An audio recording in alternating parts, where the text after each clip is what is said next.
Yeah, did you ever think we'd be having this conversation like, hey, have you seen the newest Invader Zim or the newest Rocco's Modern I Life? figured something like this was bound to happen Hold eventually. on, the Dora the Explorer movie's in the theater right now. Let's Oh, go see it, God. guys. I also saw the Dora the Explorer movie. What was that like? It was actually surprisingly good because Paul? it doesn't. Okay, here's the thing. Does Amber have a gun to your head right now? Just nod yes or no. Here's the thing. It's not a good movie, but it's an enjoyable movie. You get what I'm saying? Why are they letting In this Sora movie- pilot this fucking ship? Sorry. In this movie, Dora the Explorer, the show, does not exist. It was all just adventures that she imagined when she was in preschool. She never grew out of it. Her parents kind of think she's like on the spectrum or something. Oh my god, it's the fucking Timmy Turner. I'm driving the boat? And and basically she's just really awkwardly Dora the Explorer, but like in real life situations. She goes to high school and she's like, can you say blah blah blah? And she'll like look at the camera and stuff, and then like everyone else will be like, what are you doing? It just really showcases how insane she is. Now, the one thing that I didn't get in the movie is Swiper the Fox is in the movie. He talks, he swipes, he does his shit. He's part of the villains, but he's not the main antagonist. The main antagonist is revived Hitler. It's a dark movie. No one questions that Swiper exists, even though he's a walking, talking fox wearing clothing. But Boots! Does it walk on two legs? Motherfucking Boots the monkey. In the very beginning, they put boots on him, and then the parents are like, no, don't put boots on a monkey, he's just a monkey. and they're like, don't talk to the monkey, monkeys don't talk. And it's like, and then you're waiting, you're thinking like, oh, but didn't they cast Danny Trejo to be Boots? When is Boots gonna talk? And then there's one scene late in the movie where Dora's really down on herself and she's looking at Boots, and Boots just says like, believe in yourself. And then he never talks again. And then Dora's like, am I crazy? But it's like, what? Did you see the fucking talking fox? Wait, what? How is that not crazy? But Boots talking is crazy?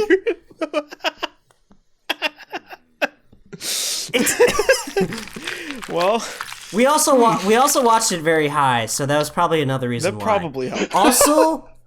Also, there's a part where they trip out on jungle spores and they start hallucinating that they're in a Dora the Explorer cartoon. They all turn into cartoon creatures. The map starts talking to them and they start listening to it. Oh my god. What the fuck? That's about it. Those are probably the most memorable parts. Why is it so weird? Why did they make this movie? I think it's because, well, think of it this way. If you watched Dora the Explorer as a kid, you're probably like at least 18 now. So it has to be at least somewhat entertaining for people who are older. Because little kids don't know what Dora the Explorer is. I don't know, man. You can still stream Dora the Explorer on. I mean, you can Nick stream Splat. it, but they're watching like Peppa the Pig and shit now. Kids watch all sorts of know. things. Kids watch whatever their parents I put don't on know. for them. I don't know what's the most relevant kid show anymore. The most relevant kid show is the one that the Tumblr people want to guess who's fucking. It's Finger Family is the new most popular kids Finger video. Families? Yeah, I guess it is just YouTube. I liked Andy's show, which was Guess Who's Fucking. Can you guess who's fucking? Guess who's fucking? On my way, 8 minutes. Cool. So yeah, Rocco's Modern Life and Invader Zim. Yeah, sorry, I completely derailed you. No, thank you for that derailment. That was an existential crisis. Thank you.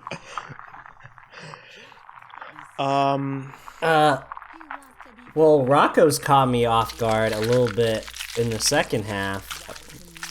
I guess it made sense with the themes, but I just didn't think that show would ever have a message like that. Yeah, although it always kind of did, right? They just weren't like... It was always a very adult show. Like, it was a very... It's like the horniest of all the kid shows that I can think of.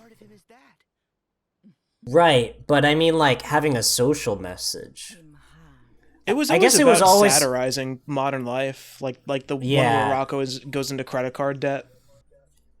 That's true. I don't know. I remember nothing of the actual original show. It holds up. Well, the chameleons would always be like into the new technology, and it would always confuse Rocco and Heifer and Phil. And they would always be like masters of it, which is why like they do like the CGI remake of Rocco's Modern Life. In the new show or in the new special. I thought I thought it was actually going to be really meta because I mean, this is a spoiler for people who haven't watched it, but I'm going to try and minimize some of it. It's about Rocco trying to reboot his favorite show. So if you think about it, people have been asking for reboots of old Nickelodeon shows like Rocco's Modern Life for a long time. So in a way, that's where the idea came from, I think. And so I needed to check if the creator came out as transgendered. Just to see, but he did not. I thought it was going to be super, super meta in that way. Yeah, because like that character is very heavily based on him and voiced by him, right? It is voiced by him. Yeah, I didn't know that. But it is voiced by him. It was definitely unexpected. It was, it was cool the way they did it. It was very saccharine. Yeah. Sorry, continue. No, go ahead. I just found it a bit too overly self-congratulatory. Like when Rocco's saying, like, "Oh, this is people had begged for this. This has changed people's lives." I'm like, "Yeah, okay, we get it. You think?"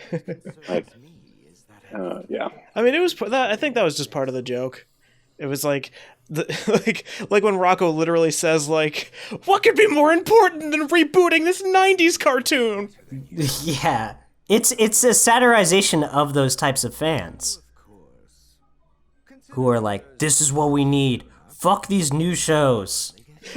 I like that Mrs. Big Head was immediately like, oh fuck yeah, I can offload like shoes onto my daughter now. Yeah. That was well, nice. Everyone was into it except for Mr. Big Head, I guess. But it was like they kind of got around it because it was specifically because there was too much change going on. It wasn't specifically the change, happening within his daughter. Right. It was everything else. Oh, by the way, this Kingdom Hearts scene that just happened, I'm going to summarize it. They want to research Davy Jones because he can survive without a heart. They've never heard of a creature that can survive without a heart. Yet they were fucking nobodies. I swear that was the summary. You were paying more attention than me during this, or it's fresher in your mind. I watched it like yesterday. I was glancing up occasionally to giggle at their facial expressions. I was about to comment in horror of the amount of pores that you can count on their faces. I know Vexen has such a gritty face, but I think it's just this world. I think in this world they just added textures to everything. The more cartoony it is, they remove the textures. I mean, like Goofy's eyes have textures. Look at that. Ugh. I think that's why they keep on zooming in on faces. I don't know. I think this world looks good. This guy's doing a terrible Johnny Depp impression. What about the Invader Zim one? How did you guys feel about that? Oh, I thought it was amazing. Yeah, I thought it worked as a nice conclusion to the series as well. I don't think it's a conclusion. I feel like it's bait for a reboot. Well, yeah, both these movies are like, hey, how big can we get? And if it looks good, we'll throw an extra 50 million in for a couple seasons. Yeah, I think Rocco will not get it, but Invader Zim, I could totally. It was just so much funnier. It was visually more amazing. Yeah. And they The have story- the comics. And they have the comics to build off of. I actually had to do research. I was wondering who Mini Moose was. I didn't know about him. I was like, did I miss it? The episode where he was introduced? And Paul had to go back to his notes. apparently, Mini Moose was supposed to be a main character that was supposed to replace Gurr, but couldn't replace Gurr because he was too complicated for Zim to use. So he just had both of them. But like when the show got, oh yeah, yeah, that's how clouds work. All right, fuck it. Yeah, this is happening. It's pretty anime. But he was supposed to be introduced in an episode that got canceled, and so he got introduced in the Christmas special, which technically happens after the episode that was canceled. Sorry. Use the missiles. And yeah, so their explanation for Mini Moose existing is literally a line that they just rewrote in the script, which was Zim going, "Mini Moose? He was always here." And that's how they explain how he became to be. Because they never did the origin story episode of him. Sorry, I'm having fun doing Shadow of the Colossus. Make sure to use barrier when you get attacked. Yeah, I had no idea who Tack was either. She's Or, like, this most of the female. jokes.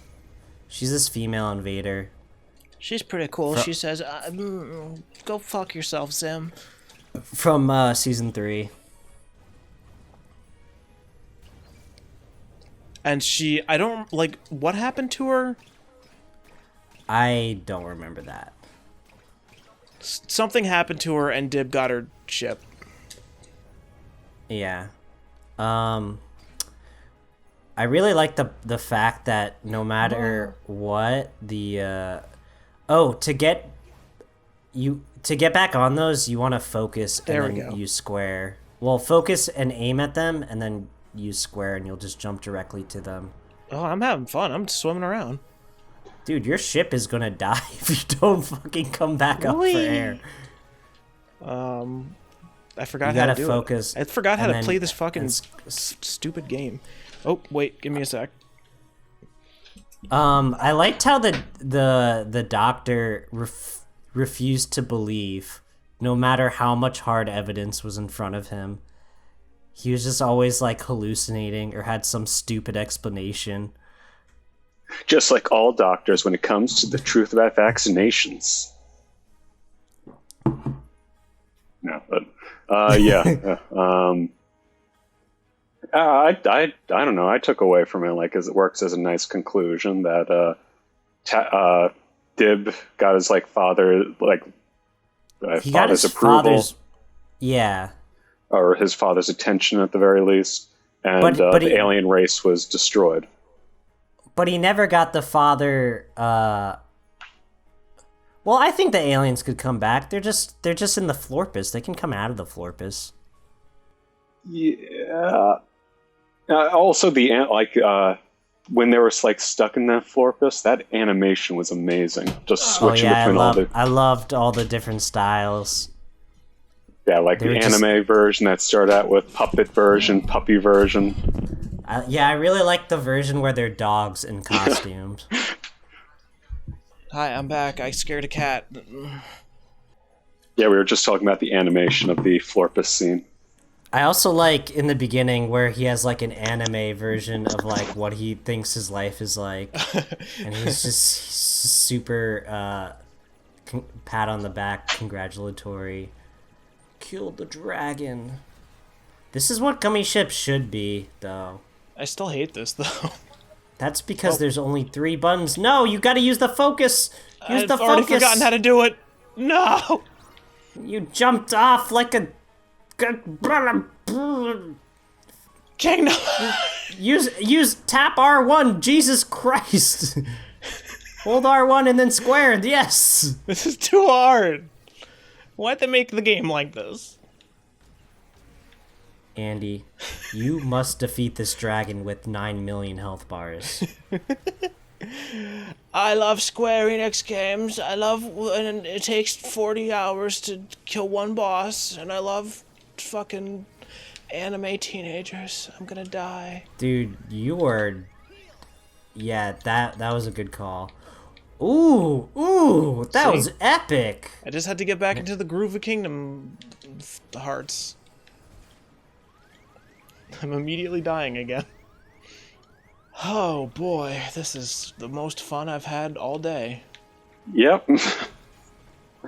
Oh. How much of this fucking level is this bullshit? This is a long level. But this is the only part that's like this, I think. Yeah. Yeah, there's just so much, like, video, like, I don't know, mini games in this that are never used again. This is the gimmick world. Yeah, I imagine the developer played Assassin's Creed Black Flag and said, we need this in our game now. We're going to have Sora singing sea shanties all over the place. Remember how in Assassin's Creed Black Flag that you anime jumped onto a bee and shot missiles from it onto a dragon? You know, that could actually be accurate, because, like, I know they've started not giving a fuck about historical accuracy anymore. As if they ever did. Well, now it's like, oh, you can fight Medusa. It's like, oh, okay.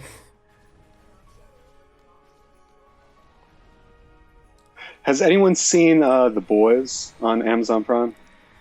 No. It's on my list, though. I wanna give it a shot. I'm not gonna, and nothing about the story I'm gonna say, but there's a scene where Haley Joe Osment is like a tertiary character in it, and he's at like a has-been convention, and there is Billy Zane as well in like the background.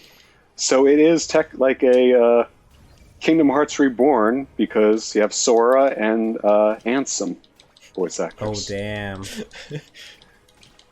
Back together again. For the first time.